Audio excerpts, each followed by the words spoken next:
Now, when we're here to consider the name just for profit, we're considering what is the social purpose of a company. The implication is that in our world today, the company has become narrow, more and more narrow. The company is no longer about the creation of jobs and the creation of wealth, no longer about many of the social purposes that we consider a company. The impression we get is that a company is narrowly focused on profit, focused on return for shareholder, focused on short-term versus long-term, focused on this at any cost, and that because large companies are doing this, and because so many different companies are doing this, and because the rules of the game is established by government reward certain things, the sense is that we inevitably, anybody who's in business has to inevitably function as if it's just for profit.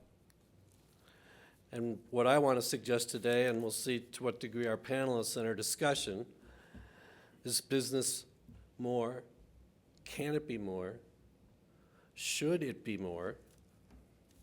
Or is it the case that for the future health of our society, it's making it more is actually not an option? My comments this morning come out of a book that I'm writing. The book is entitled Love in the Ruins. I pick really encouraging titles that really want to grab people. And the basic thesis of my book is that we've went from a world in which our world was structured in such a way that what we did, we understood that what we did ourselves impacted other people and mattered to other people, and that we didn't think of our activities as being completely independent of how they impact other people, and that we are part of a community, and that we have, in order for our community to succeed, every one of us has to work together to succeed in every enterprise, including business. And then that eroded, and we moved to a world in which we increasingly look at ourselves as individuals in a world with other individuals, and our job is to make it by ourselves. Our job is to look out after ourselves. If nobody looks out after us, nobody else will. That each and every one of us needs to pursue our own short-term self-interest, and there's this idea that if everybody pursues a short-term self-interest, the common good will somehow appear. And my thesis is that it's not working, and it won't work. So what is it that a politics professor might have to say to stimulate a conversation on these issues of business, just for profit, the individual? Let me come out with a thesis. The thesis is that human life is inescapably relational. Human life is inescapably relational. We may conceive of ourselves as individuals, and that our job in life is to just function as individuals for our own short-term self-interest. We may think that a business, in a certain sense, is an extension of an individual. The business has a purpose of making a profit. The business has a purpose of its own short-term self-interest, and that it's about the individual, whether that's a person, a business. And my contention is that's not true. It won't work. It's never been that way.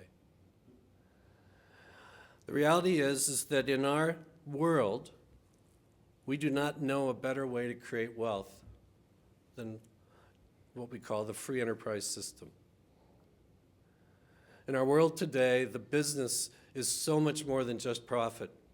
The business employs, the business creates, the business puts forward products and ideas.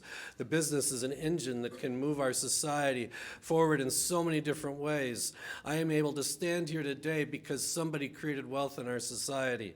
And almost certainly that was done through business and the creation of jobs.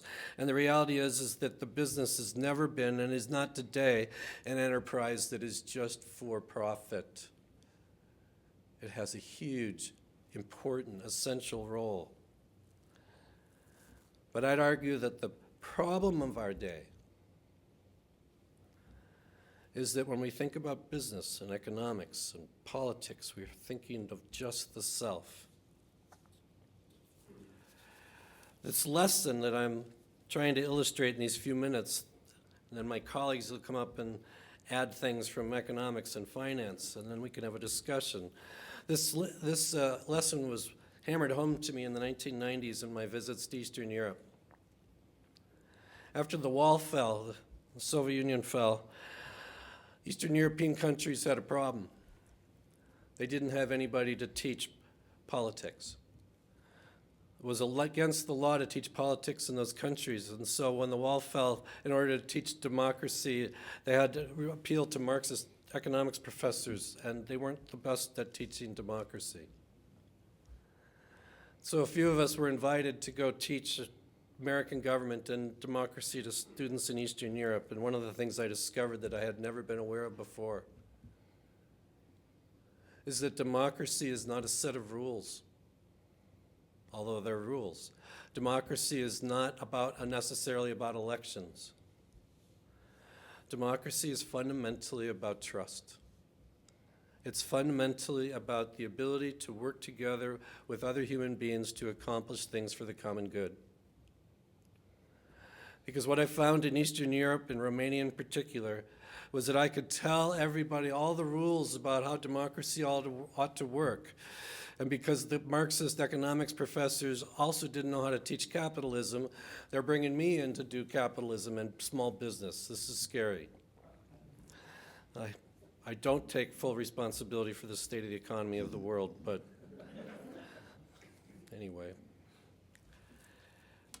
The reality is that democracy functions, it can't function without trust. Capitalism can't function without trust. Capitalism can't function if people don't have faith that they will honor their contracts and honor their word. That the reality is that in the political world and the economic world, it is a world that is fundamentally relational, and it always has been. And that the reality is that if you live in a place in which there is no trust, it doesn't work. Examples? Alexis de Tocqueville said, democracy in America worked because people did the right thing when nobody was watching. Democracy in America worked because people did the right thing when nobody was watching. People that the Europeans believed could never run a business because they were illiterate and uneducated. They would come here and make hospitals, start businesses.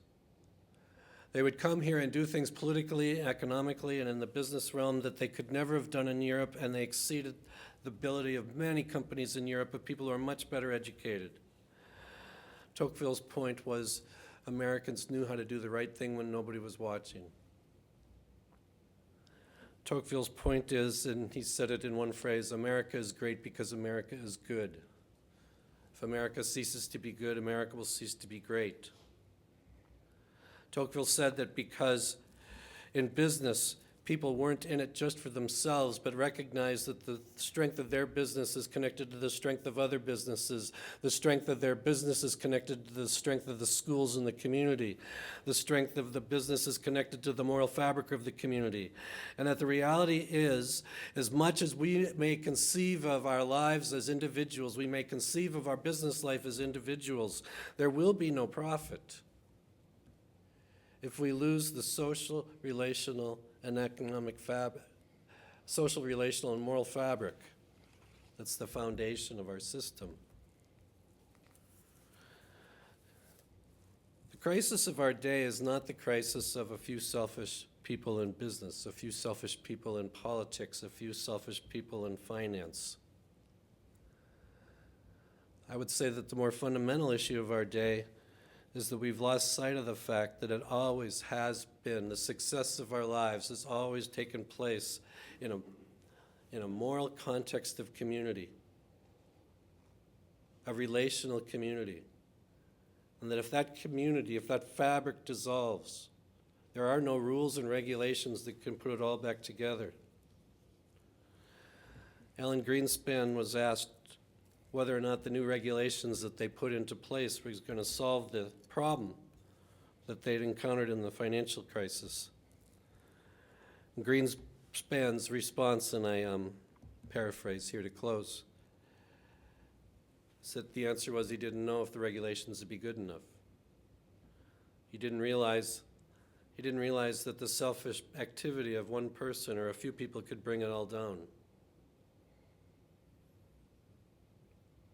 And that there was more to the health of a capitalist world, a business world, a political world, than rules and regulations. And one of the reasons I'm excited about this program is because that's what we get to deal with. So Professor Romps, I want to invite you.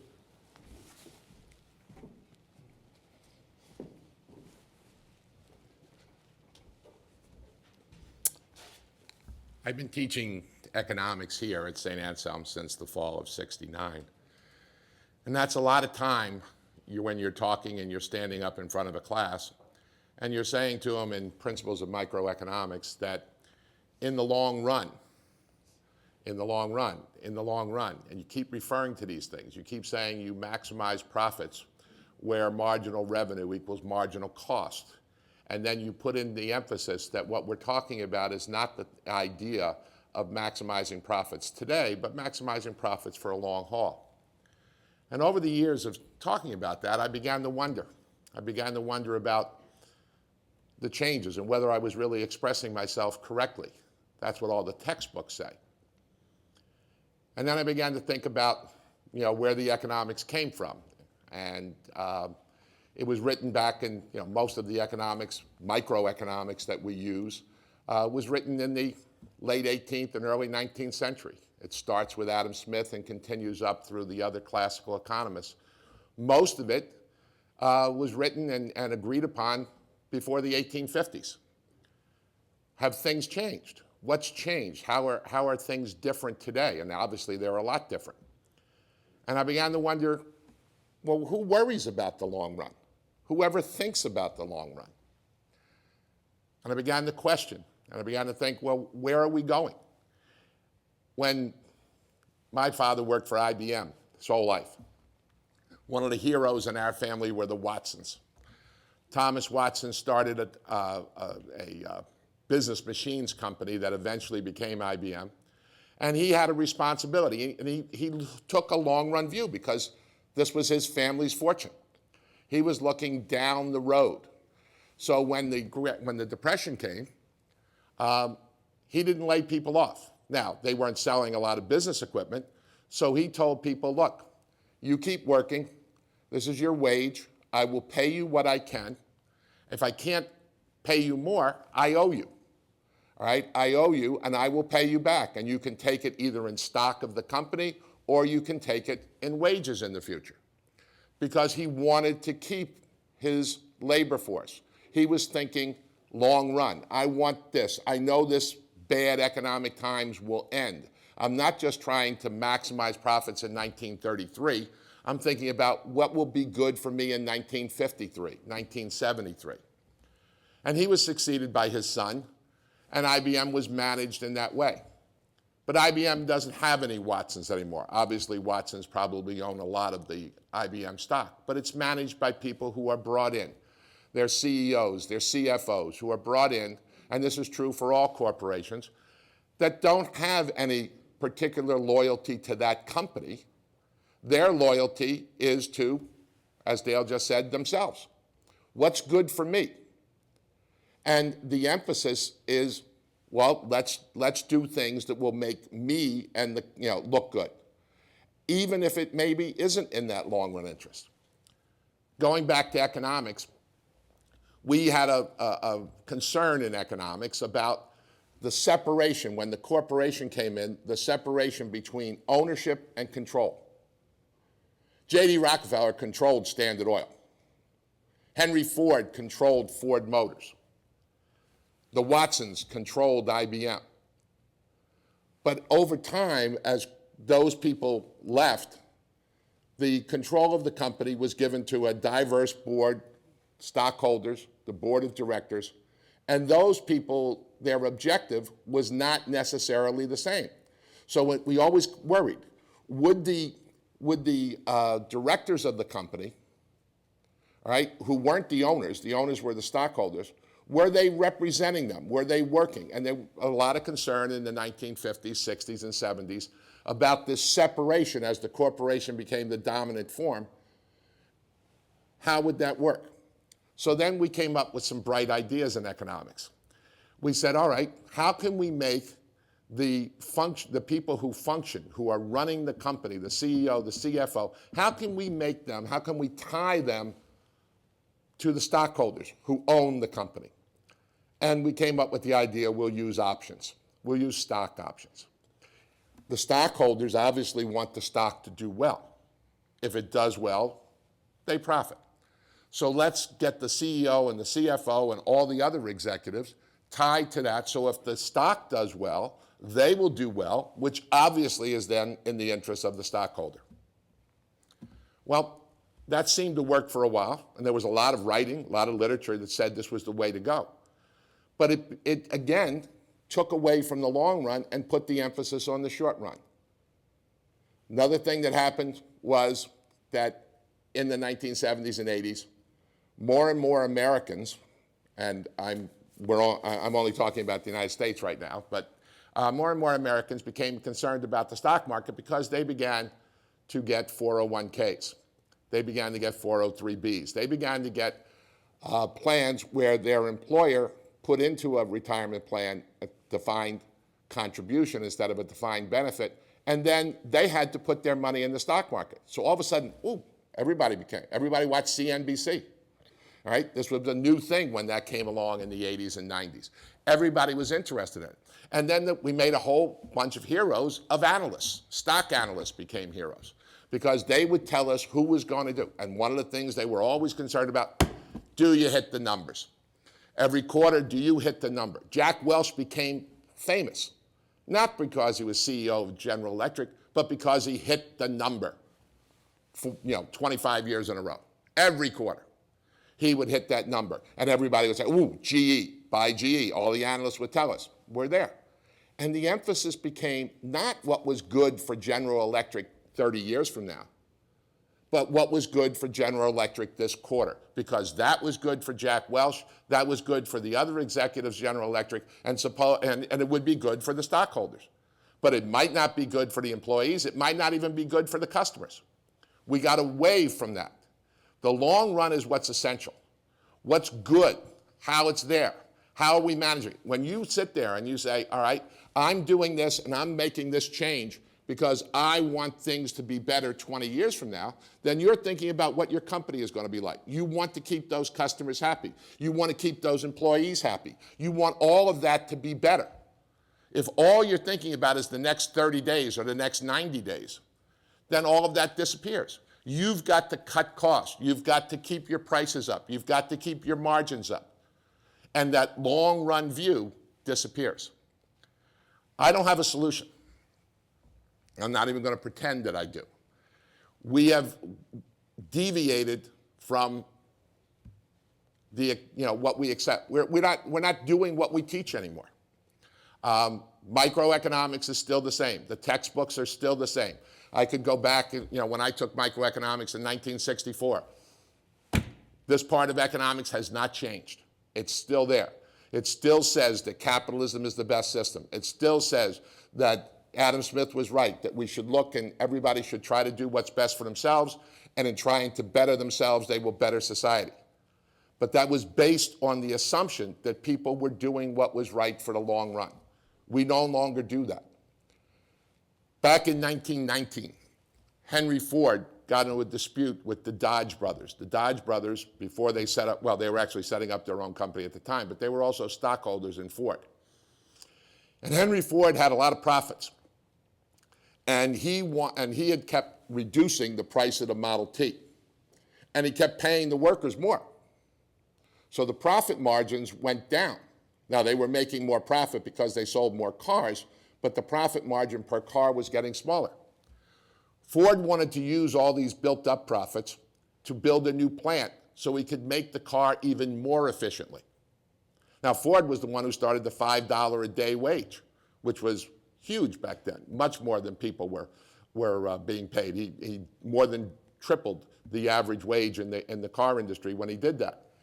And he said, okay, I'm going to take these profits and I'm going to put them back into the company, and I am going to expand the company, expand the plant, be able to turn out more cars cheaper. I'll be able to hire more workers who will also get $5 a day.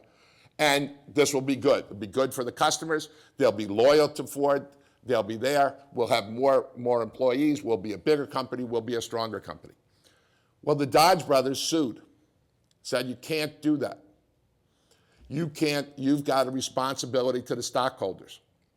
And the case eventually wound up in the Michigan Supreme Court, and the Supreme Court of Michigan ruled with the Dodge brothers. Ford had to pay the dividends out. He was not allowed to make this decision on his own. He had to do what the board wanted, and the stockholders were represented there. And was there. Now, Ford later bought out all his stockholders so he could now do what he wanted to do and not have to worry about them. But the principle was set that the corporation functioned for the betterment of the stockholders. I don't even think that's happening today. I think that what's happening today is the short-run emphasis is only for those who are running the companies. What's best for them? How can I get that next job? How can I set myself up for, so if I'm CEO of a small corporation, how can I become CEO of a bigger corporation so I get more money? How can I become this? And so on, and then I can set myself up for good. The emphasis on doing what's right for the company, for the consumer, in the long run is lost. The emphasis is all short run. Thank you.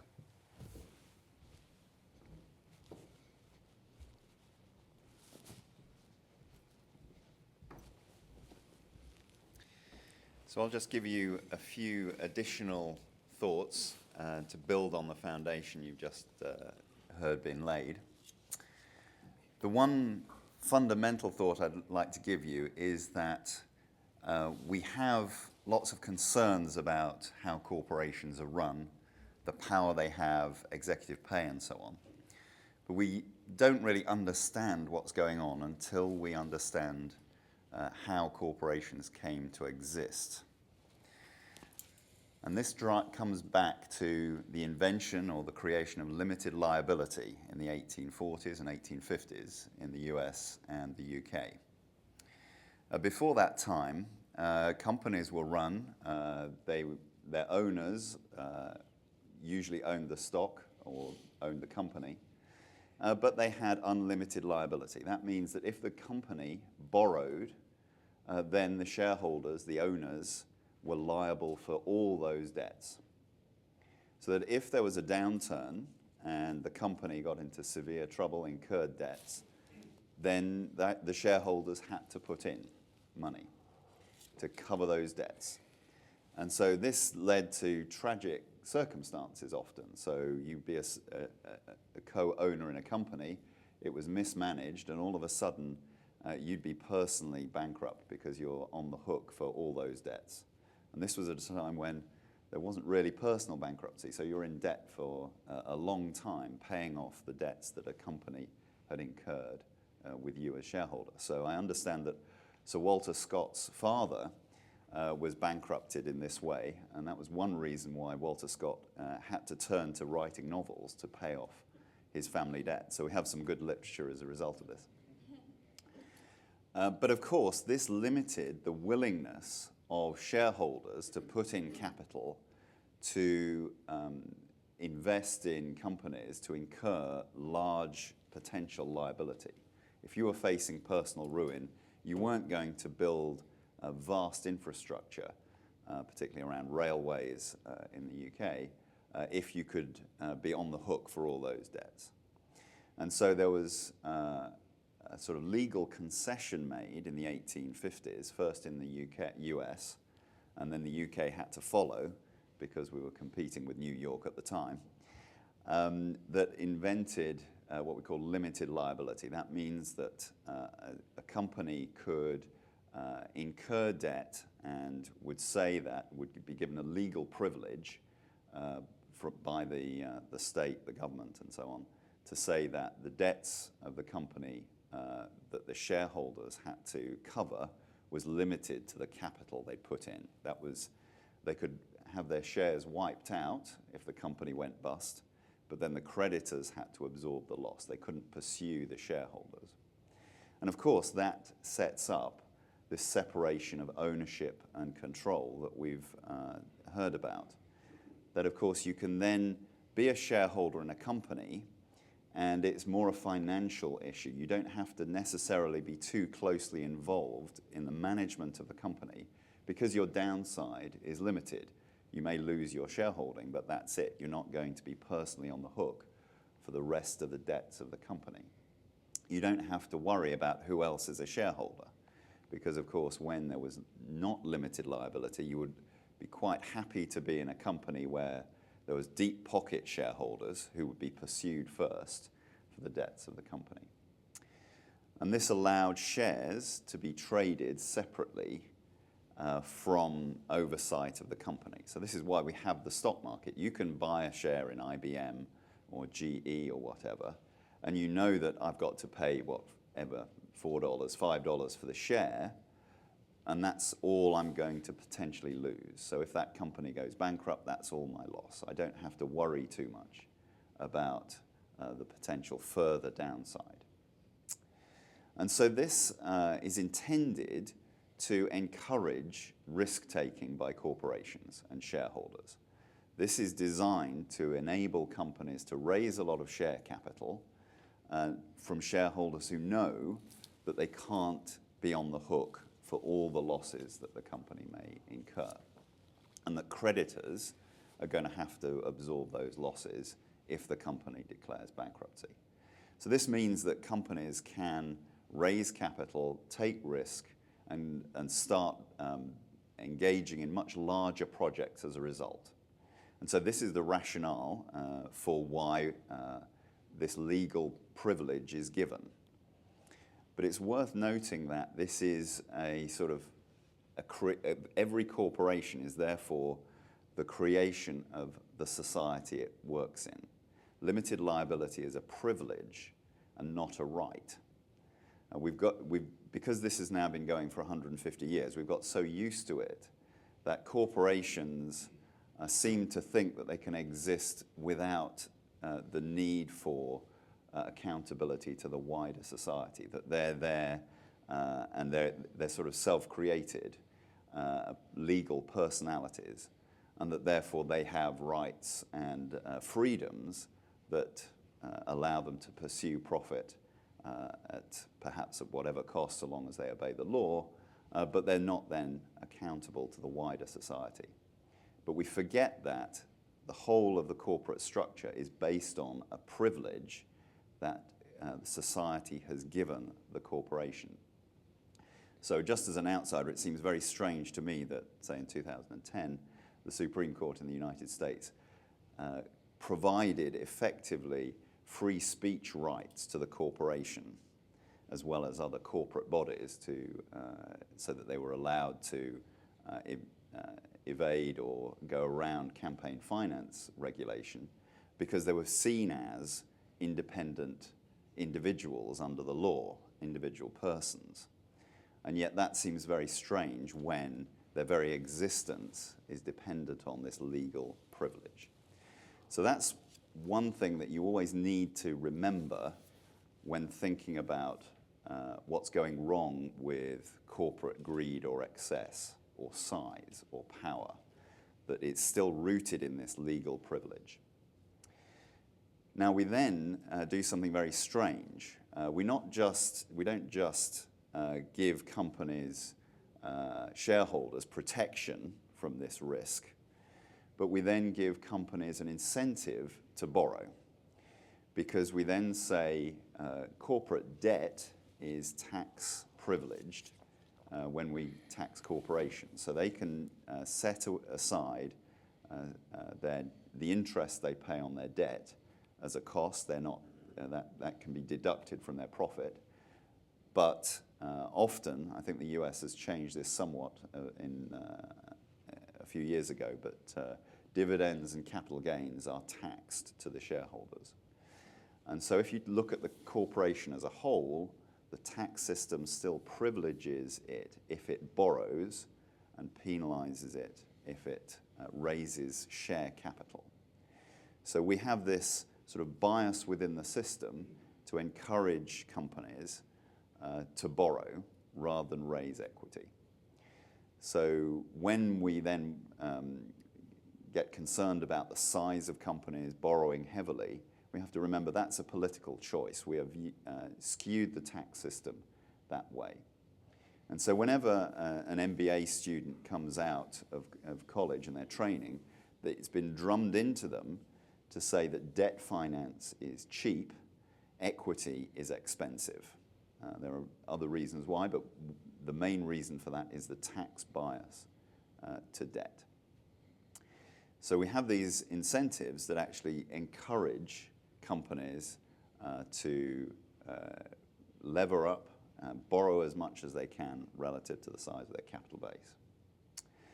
And then we do something really stupid, and we allow banks to have limited liability as well.